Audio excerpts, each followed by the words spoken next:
Olá, sejam bem-vindos e bem-vindas ao nosso Meu TV. Estamos aqui com o Pascoal Fabra Neto, esse grande aí publicitário que tem 35 anos de mercado, que é sócio-presidente de criação da FQ Brasil. Eu queria que você contasse um pouquinho, ele vai contar um pouquinho da sua trajetória aqui hoje, vai contar um pouquinho das suas vivências dentro da publicidade, você é um ser muito criativo, né, Fabra? Eu queria que você primeiro começasse se apresentando um pouquinho para o nosso público, contasse um pouquinho de quem você é, para o público entender quem é Fabra Neto.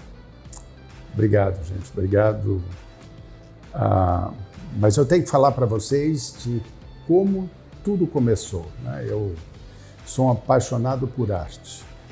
Então, um apaixonado por arte, tendo minha mãe uma italianona e o meu pai um catalão, casado com uma portuguesa, me formado nos Estados Unidos, e por favor entenda isso, que eu não sou nem velho rico, novo rico, médio rico.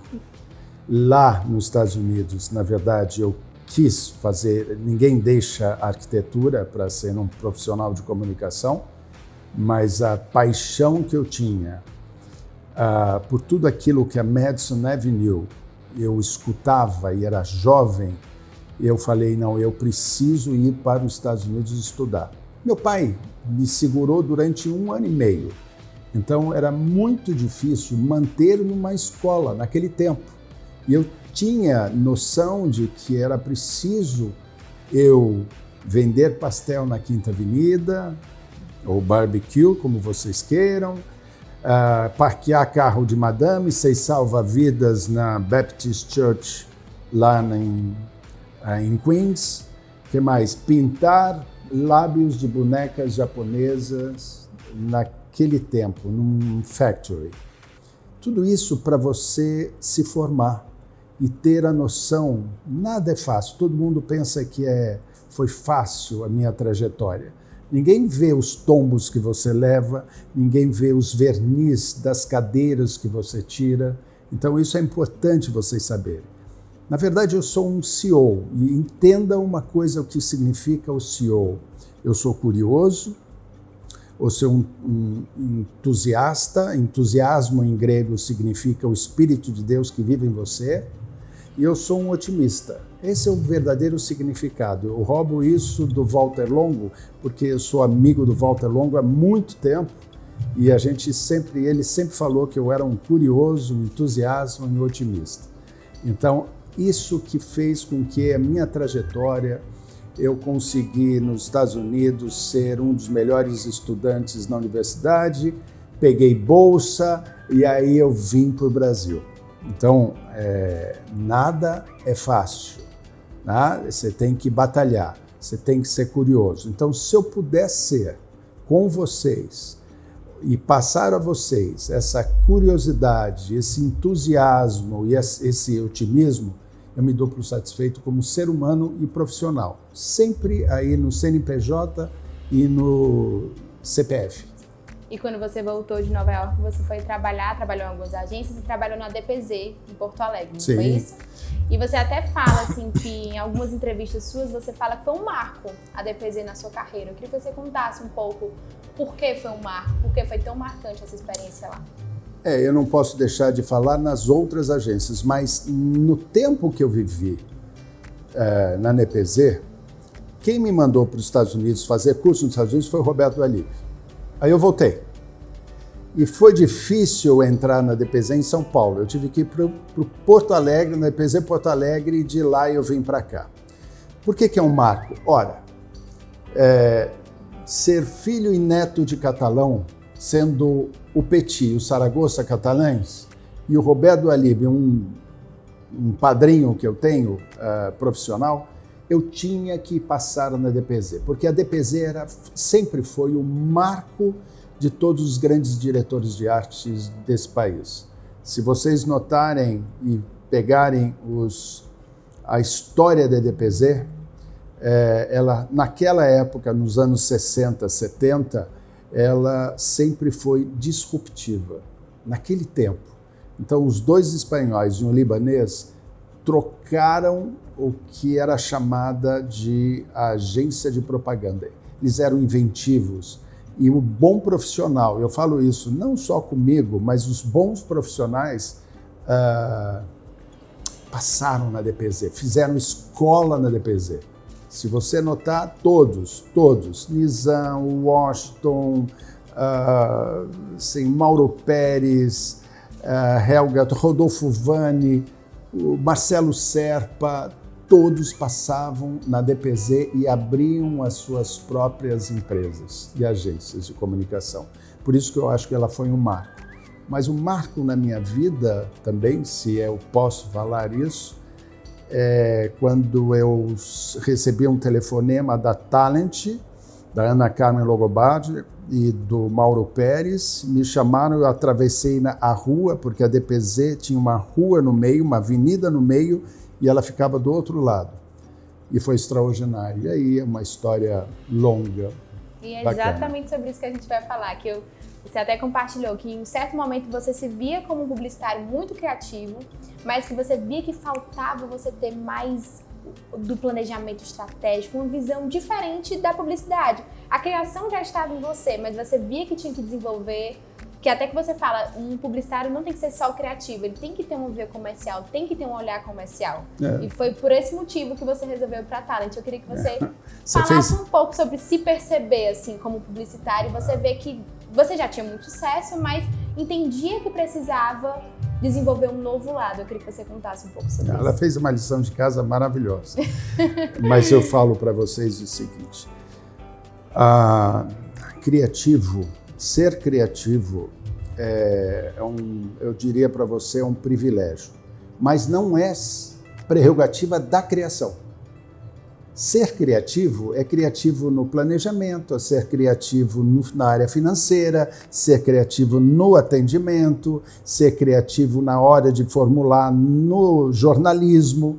Então não é prerrogativa da criação. A gente recebe essa pencha de ser criativo, somos criativos. Ok, mas eu sentia, por ser a forma na DPZ, a forma da DPZ era muito, muito, muito forte.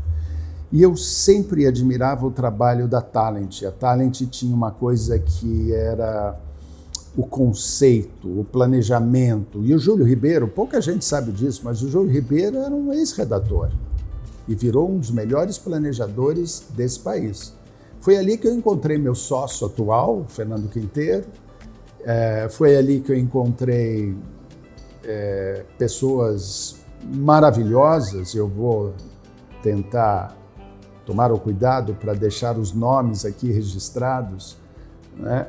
Porque o Júlio, quando me chamou, ele pegou um lápis, mal ele sabia que eu colecionava lápis.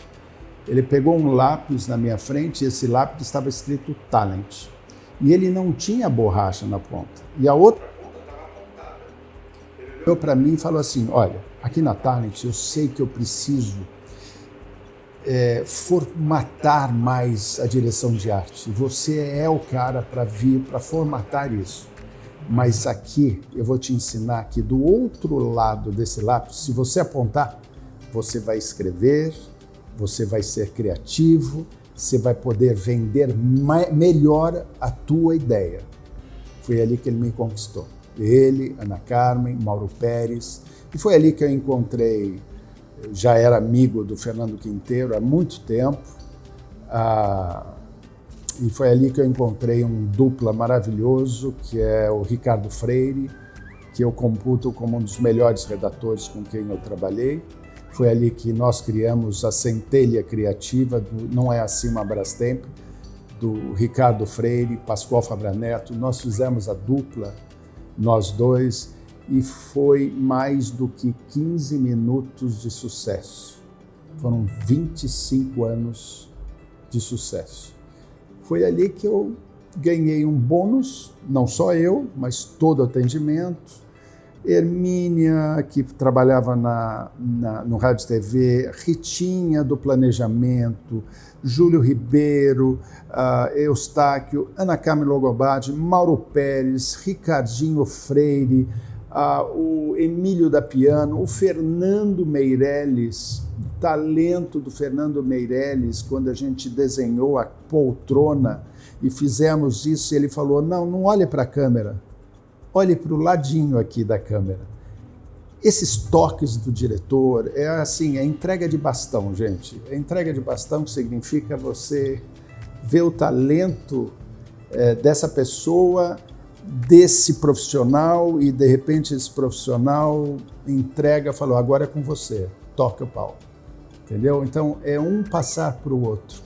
Eu sempre falo, gente, que quando você olha um filme de Spielberg, do Coppola, você fala, esse cara é genial. Para um pouco, deixa terminar o filme, você vê um monte de letrinha passando, e essa letrinha significa equipe. Então eu sou o que eu sou pela equipe, gente. Eu sou o que eu sou, graças a Deus, ao talento que o Eterno me deu, essa curiosidade que não me deixa em paz, a minha cadeira sempre está quente, tá? Esse entusiasmo desse Espírito Divino que vive em mim, que eu vou buscar, mesmo não conhecendo ou querendo saber, e ser otimista. Do jeito que o Brasil está, mas eu sou otimista, amo o Brasil. E depois da Talent, né, você teve inclusive a oportunidade de conhecer o Roberto Justus, e depois você virou sócio da Com Bates. E eu queria que você falasse sobre esse momento também, que você viveu, enfim, você disse que foi um momento de muito sucesso, que você teve a oportunidade de trabalhar com grandes marcas, mas também você teve uma virada de chave quando você viu que você estava como sócio, mas você de fato não era sócio, você precisava viver um novo momento, que foi daí que você fundou sua agência junto com o Fernando. Eu queria que você contasse um pouquinho sobre... Eu era o Golden Boy da Fischer Justus Young Rubicam. Eu tinha chegado dos Estados Unidos, era uma pessoa, um diretor de arte, já virando um diretor de criação, e eu tinha anuência de Fernando, de Roberto e, evidentemente, muito mais intimidade com o Eduardo Fischer, que era o meu diretor de criação e o presidente da empresa. O Roberto era o financeiro e o vice-presidente de finanças da agência, mas era um cara muito capaz. Eu sempre admirava os dois. Um vendia tudo quando botava na mão e o outro abria as portas. Era impressionante ali. E eu era o Golden, na verdade, o cara muito gráfico que eu sempre fui. Eu sou um designer por natureza. E aí, sempre eu notava que os grandes redatores de São Paulo queriam duplar comigo. Mas por que queriam duplar comigo? Eu notava, falava assim, será que eu sou tão bom assim? Não, é o que eu não escondia os títulos dos caras. Quando tinha título bom, eu estourava isso e dava forma a isso. Eu falava assim, puta, esse é um diretor de arte que não bota título pequenininho. Eu estourava isso. E para não perder o raciocínio, foi ali que eu vi a chave, porque foi ali que nós conquistamos a conta de Pensou Cerveja, pediu Brahma Chopp, a número 1. Essa centelha criativa foi do Eduardo Fischer, Paulo de Almeida, Cláudio Carillo, Pascoal Fabraneto foi o responsável por toda a parte impressa dessa campanha, Roberto Justus, mas o Roberto não é criativo, etc. Lembra que eu falei? Ser criativo na hora? Ele, se não fosse ele, a agência não teria a glória que teve, porque ele deu o suporte, ele era tão criativo. Eu nunca vi, foi o cara mais determinado com quem eu trabalhei. Muito bem. Roberto me chamou para ser sócio uma vez, eu falei não. Segunda vez, falei não, e a terceira vez eu olhei para o Eduardo Fischer, ele falou assim, eu tenho que ir, cara, deixa eu ser sócio do teu sócio, porque eu vou ter que abrir a agência. E foi muito bom. O Roberto me posicionou, o Roberto me deu credibilidade ao mercado. Roberto, sofri muito com o Roberto, porque o sincericídio dele é muito forte. Ele é muito verdadeiro, coisa que eu gosto, mas eu sou muito mais educado, eu gosto de regar, ele gosta da paulada, mas não é que eu estava sócio, é que eu achava que eu estava debaixo da asa de um grande profissional e eu precisava me testar como um gestor, me testar como um empreendedor. eu preciso abrir. Foi aí que veio a oportunidade, ele me chamou, saí de lá, abri a agência com o Fernando Quinteiro, que estava na Talent, e aí foi só alegria. Algumas tristezas, porque nessa profissão você ganha muito mais conta e perde um pouco mais de conta, mas assim, foi anos de grande sucesso até hoje. A empresa tem 22 anos e assim, o Fernando Quinteiro, para mim, eu diria que é o Richard Gere da propaganda.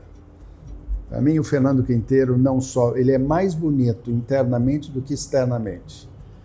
Ele é uma pessoa inteligente, uma pessoa sensata, ele tem a temperança que eu não tenho, a gente se completa. A ousadia que eu tenho, às vezes ele fala assim, meu Deus do céu, será que dá certo? Eu falei, dá certo, vamos no entusiasmo, vamos ser otimistas. Então a gente se completa, foi muito bacana. Algumas diferenças temos, mas quando existe respeito e, sobretudo, respeito e carinho, amor, eu acho que não tem como não dar certo. Mas que trajetória linda, né? A gente consegue ver que você teve momentos que isso é tão importante, você se analisar e ver do que é que você está precisando naquele momento e se ver como profissional, se enxergar como profissional, como pessoa, enxergar os seus talentos, o que é que você tem nesse momento que você disse, eu precisava me testar como gestor, e muitas vezes a gente quer ficar naquela zona de conforto, que é confortável, e se desafiar é muito importante. E eu queria saber de você, quando você para assim, para dar uma olhada para trás, para contemplar tudo, venceu assim, vários prêmios nacionais, internacionais, está aí no Hall da Fama da Abramark, que é onde você teve a oportunidade de contar a sua história, né? Muito legal saber da sua história, de fato, que você até pontua muito isso. Gente, não foi fácil. Eu tô aqui hoje, é muito bom estar nesse lugar, saber que eu criei coisas maravilhosas, mas não foi fácil. E você fala uma coisa muito importante. Eu sempre estive com pessoas certas, no lugar certo. Eu tive, enfim, oportunidades de brilhar e de colocar meu trabalho em prática. Eu queria que você falasse um pouco do que você sente quando você para contemplar o que é que você construiu nesses anos. Olha, eu sou um jogador de voleibol desde os 11 anos de idade. Eu só jogo voleibol por causa do Zé Roberto Guimarães, meu primo. Ele é 2 gerações na frente. A família Guimarães, a minha tia casou com um dos Guimarães. E nós fomos criados juntos com os Guimarães. E a gente jogava, a gente ia para a praia, ninguém batia a gente, ninguém sabia que a gente jogava voleibol, então a família jogava e ia vir bater. Por que eu estou falando isso? O esporte na nossa vida foi muito importante. O esporte, às vezes eu entrava em quadra, cheguei até a seleção brasileira, indicado paulista, eu tinha, aos 18 anos de idade, eu abandonei para ser um publicitário, estudar fora, coisa que eu já falei aqui. Mas o mais importante, às vezes eu entrava em quadra e olhava para o meu parceiro do lado, ele falou, Netão, eu tô uma merda, tô uma bosta, serve você. E vinha a porrada e eu servia. E tinha outros momentos onde eu olhava o parceiro e eu falava para ele assim, não rola, hoje não vai rolar, não tô bem. Eu briguei com a namorada ou porque algum motivo, um cobria o outro, um sabia do potencial do outro. Isso me deu, eu diria, a experiência de quando eu entrei numa quadra profissional, na área de comunicação, que eu dependia de amigos e parceiros, um olhava para o outro, deixa que eu crio, deixa que eu planejo, deixa que essa é a minha área de competência. E esse sucesso. Abramark, falar da Abramark, para mim, assim, sem falar de Fábio Madia e de Francisco Madia, eles que juntaram Lé com Cré, eles que juntaram Roberto Justus com Pascoal Fabra Neto, eles juntaram Washington Oliveto, eles que fizeram Marcelo Serpa, assim, são pessoas extraordinárias que nos orientam. E eu sou amigo pessoal de Fabinho, pessoal da família, me conhecem muito bem e sabem das minhas qualidades e dos meus defeitos. Os americanos e os ingleses me ensinaram muito bem você saber, quando você sabe da tua fraqueza, você supera isso com os teus amigos e você tenta corrigi-los com os teus amigos. E quando você sabe da tua força, o único cuidado que você tem que tomar é não ser soberbo. Então, esse é o cuidado que eu tenho quando eu sei da minha força. Por exemplo, hoje eu vou apresentar um histórico, anos 80, anos 90, e o que vai vir por aí, a inovação, o que está vindo aí, ChatGPT, Midjourney, o que pode vir, o que vier. Mas a gente está preparado, nós estamos preparados, eu estou preparado para receber isso de braços abertos. Eu não posso ir contra uma revolução tecnológica. Nós estamos vivendo uma revolução tecnológica em cima disso, da mesma forma que aconteceu a Revolução Industrial lá atrás. Olha que coisa extraordinária. Ou você enxerga isso sob o ponto de vista pessimista ou otimista. Como eu sou um CEO do otimismo, eu estou enxergando isso como... E eu falo para você, lá no meu fazendo, o que eu faço, Midjourney chora. Ele chora comigo. Muito bom, muito bom. E antes de encerrar, o nosso e-mail ele tem o costume de sempre publicar dicas de livros, filmes e séries. E eu fiquei curiosa para saber qual será a sua resposta para essa pergunta. O que é que você consome no tempo livre? O que é que você assiste? Que livro você lê? Me conta. Meu Deus, no meu tempo, eu sou um artesão. Eu cheguei à conclusão que o meu tempo livre, eu sou um louco por seriado, eu, minha mulher, minha esposa, eu sou louco por arte, então eu mergulho, e eu vou deixar aqui uma para você que eu sempre brinco, no Art Nouveau, Art Deco e Art Nouveau. Então eu mergulho nas artes, eu vou para o ateliê, eu faço as coisas lá dentro e eu faço, quando eu vejo o Midjourney está no divã e o ChatGPT está chorando. Eu falo assim, aqui vocês não me pegam, tá? Eu vou usá-los em algum momento, mas aqui a ideia, não só, a ideia é soberana, gente. A ideia é soberana, seja em qual meio de comunicação, em qual ferramenta que você, em qual plataforma, where's the beef? Né? Cadê a ideia? Vá atrás da ideia. O resto é ferramenta. Muito bom. Foi muito bom ter você aqui no nosso Obrigado. TV, Fábio. Foi muito bom você ter compartilhado um pouquinho da sua história aqui. E você que está nos assistindo, você já sabe, né? Tem muitas histórias especiais aqui no nosso Meu TV, então continua consumindo. Se inscreve aqui no canal, curte esse vídeo. E é isso, você que quer continuar consumindo conteúdo sobre marketing, comunicação, negócios e histórias inspiradoras, você já sabe, né? Continue aqui no nosso meio.